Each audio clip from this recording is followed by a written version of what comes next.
All right, Matthew DeClerc of Hippo Education. I am Aaron Bright, also of Hippo Education, and we are talking about the EP Monthly February 2021. I'm still having a hard time saying 2021. This article is called the Difoccult Trial Challenge, which we thought was going to be about fecal occult blood testing, and is not, but instead is about STEMI. Yeah.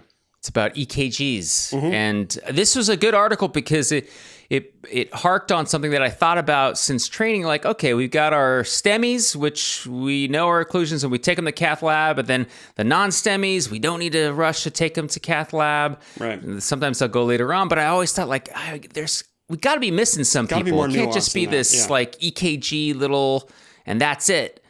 And so really the authors here are recommending that we maybe break down those non-STEMI patients into those with occlusive disease versus those without, and maybe treating those with the occlusive disease as aggressively as we would for our STEMIs, which I think probably benefits that patient, right? I'd want to figure that out. There has to be some algorithm there. I think that it surprises me how little progress we've made on that over the time, the past 20 years that I've been thinking about it.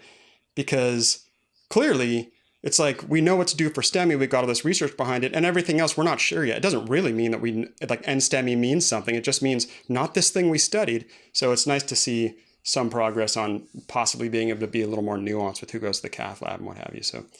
So thank you very much. Difoccult Challenge, probably a bad name for that trial. Just going to say right now. It'd be great for an occult fecal. Yeah, for sure though.